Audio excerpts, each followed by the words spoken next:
Comment vous allez? Aujourd'hui, je suis ravi de faire une nouvelle série de vidéos qui va parler de mon grand oral. Donc, je vous donne un petit peu le programme.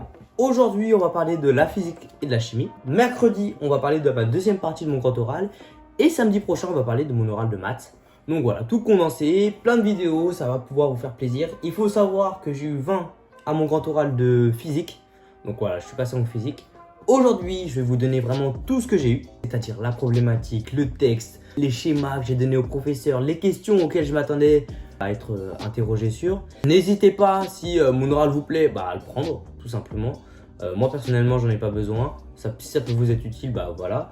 Dans d'autres circonstances, si vous avez juste besoin de voir un petit peu un plan, à quoi ça ressemble, voilà, vous pouvez vous en inspirer. Aujourd'hui, on va présenter tout ça. Et pour pas perdre de temps, on va commencer tout de suite. Mais avant, n'hésitez pas à liker vraiment cette vidéo et à vous abonner, ça me ferait toujours plaisir. Voilà. On va commencer directement en parlant un petit peu de l'introduction. Intro vraiment simple, clair, net. Présentation, annonce de la problématique dans une première partie. Je vais vous montrer un petit peu comment j'ai fait ça. Contextualisation rapide, simple, efficace de votre sujet.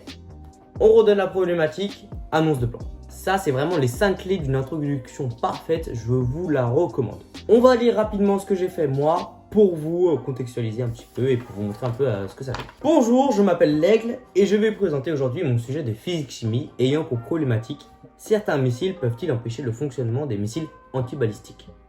Voilà, simple, clair, net, je vous l'ai dit. Ensuite, la puissance des missiles a été fortement développée durant la Seconde Guerre mondiale et c'est en 1944 que les premiers missiles balistiques font leur apparition. Ces nouvelles créations destructives vont même être craintes par leurs propres créateurs. En effet, en 1950, c'est dans un contexte de guerre froide et de course à l'armement que les Américains et les Russes vont inventer de nouvelles roquettes. Leur but est simple, détruire un missile balistique avant que celui-ci n'atteigne le sol. On appelle cet arsenal missile anti-balistique, d'où son nom. Étant très efficace et capable de pratiquement tout contrer, la crainte des différents pays va se dissiper.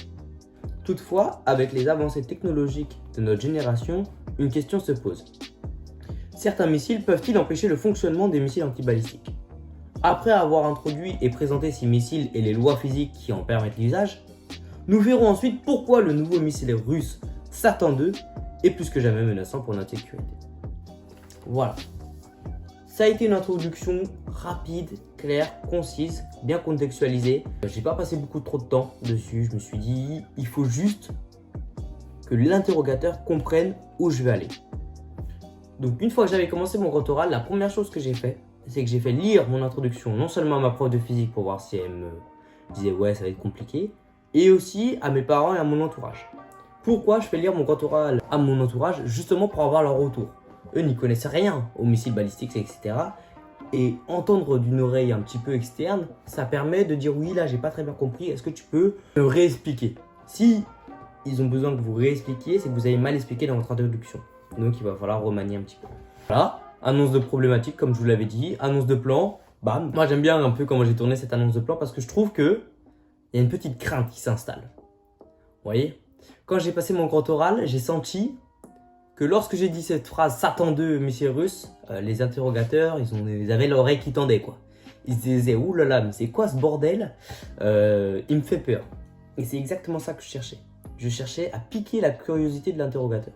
Et à partir de là, une fois qu'il est intéressé, c'est sûr. Si vous commencez à parler de Barbie, de trucs comme ça, là, ça va les ennuyer. Que là, vous les amenez dans un truc où ils peuvent avoir peur. Vous voyez ce que je veux dire? Donc ils sont obligés d'écouter. Donc là, ça a été un petit peu ma stratégie d'attaque pour ce grand oral de physique. Qu'est-ce que je fais? Dans une première partie, je présente les missiles balistiques. C'est pas quelque chose que tout le monde connaît. C'est dur à expliquer, mais après de la recherche de beaucoup de mots, on arrive à un truc que je vais vous montrer sur la gauche qui est plutôt pas mal, qui est plutôt satisfaisant. Donc, qu'est-ce que je raconte? Comment ça marche, les lois physiques qui s'appliquent dessus, donc loi de Newton, etc. Même si elle est fausse dans le cas d'un missile balistique, mais c'est pas grave. Je donne vraiment toute la partie mécanique de la physique en terminale. Donc là, c'était vraiment simple, vraiment clair. Pas de trucs trop compliqués. Franchement, on pourrait penser missile balistique, ça sort de l'atmosphère, ça revient. Mais quand vous appliquez les lois, c'est vraiment trop facile. Ensuite, dans une deuxième partie, qu'est-ce que je fais? C'est que je mets, entre guillemets, en relation les nouveaux missiles russes qui sont sortis avec les missiles antibalistiques. Pourquoi? Parce qu'il y a des nouveaux missiles là qui sont sortis. Et voilà, ils sont sortis récemment, là, juste avant pendant la guerre d'Ukraine justement. Qui ont en fait la possibilité de changer de trajectoire. Et donc j'explique que les missiles antibalistiques normalement calculent la trajectoire et envoient un missile comme ça pour qu'il explose. Sauf que là, ces nouveaux missiles, ils changent de trajectoire, donc ils sont imprévisibles. C'est tout ce que je développe. Je finis ça, voilà, je parle de ça, de la puissance du nouveau missile, etc., etc. Je conclus, voilà, ça prend vraiment, je crois, je sais plus si c'était 5 ou 10 minutes, bref. Je fais le temps qui m'est recommandé, je finis, je suis dans un domaine un petit peu, on va dire, très spécialisé, mais qui n'est pas difficile. Je vais me répéter, c'est pas difficile, c'est la partie méca. Donc ce que je m'attendais à faire, moi je me suis dit, ok, je pourrais développer des trucs et déterminer la trajectoire, etc. Mais je me suis dit, si je leur donne pas la trajectoire dans mon grand oral, forcément ils vont m'interroger dessus. Donc là, j'étais dans une optique de chercher les questions que les professeurs allaient me demander. Donc là, je me suis dit, ils vont me poser des questions sur la trajectoire, sur l'altitude maximum. Donc là, je développe rien dessus. Je mets, vous allez voir, sur ma fiche, des valeurs qui permettent de déterminer la trajectoire, etc. Pour, entre guillemets, les forcer à poser cette question. Bingo, c'est tombé dessus. La première question que j'ai eue, c'était ça. La deuxième question que j'ai eue, c'était l'altitude. Donc vraiment, là, je me suis dit, oh là là, je suis visionnaire, je suis vraiment visionnaire. Donc là, c'était vraiment nickel. Et au niveau des questions, du coup, je répondais du tac au tac. Et du coup, ça, c'était vraiment un gros avantage que j'ai eu pendant mon grand oral. Et c'est vraiment ça, je pense, qui a fait la différence. Ensuite, on conclut. Alors, dans une conclusion, qu'est-ce qu'on attend? Un petit résumé du grand oral. Voilà, on résume, tranquille. On donne les mots-clés, les passages importants, etc. On rassure, vraiment, on rassure les interrogateurs. Parce qu'ils vont être stressés. Ils viennent de découvrir qu'il y a un missile qui peut les tuer à tout moment. Ils vont être un petit peu en panique. Donc moi, ce que j'avais fait pour les rassurer, c'était cette petite phrase que je vais vous lire, la dernière. C'est « Mais soyez tranquilles, depuis 1944, aucun missile balistique n'a été tiré en temps de guerre. » Je me remercie de m'avoir écouté et je laisse place désormais à toutes vos questions. Voilà, tranquille, les profs sont rassurés, ils se disent « Ok, c'est bon, on va pouvoir lui poser des questions, pas besoin d'aller profiter de la famille parce qu'on va bientôt tous mourir. » Voilà, ils étaient rassurés, on est passé sur les questions, ça s'est vraiment bien passé. C'était vraiment un pur régal, vraiment ce grand oral. Je les ai sentis vraiment très intéressés par mon sujet et je pense que ça c'est une chose qui était vraiment importante. Certes, c'était difficile à mettre en œuvre, j'ai dû faire pas mal de recherches, j'ai posé pas mal de questions à ma prof de physique, mais le résultat que j'ai réussi à faire, vraiment ça me plaît et ça a plu à l'auditoire, donc ça c'est très très important. Avant de finir cette vidéo, j'aimerais vous montrer ce que j'ai donné au professeur. Donc qu'est-ce que j'ai représenté? Je vais vous le donner rapidement. Alors à gauche, c'est du coup le missile, comment ça se passe un petit peu dans l'atmosphère, très simplifié.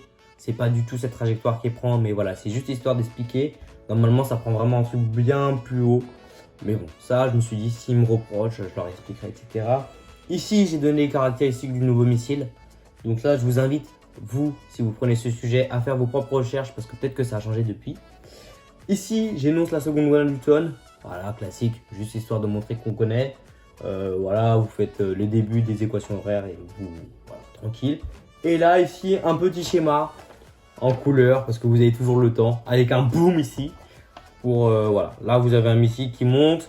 Là, vous avez un missile balistique et là, ça casse. Voilà. C'est tout ce que vous faites et normalement, ça devrait plaire au professeur. En tout cas, je vous remercie d'avoir regardé cette vidéo. Comme d'hab, je vous fais plein de bisous. À la prochaine et cassez tout au grand oral. Et n'hésitez pas à me dire si mon sujet vous plaît dans les commentaires. Salut tout le monde, à la prochaine.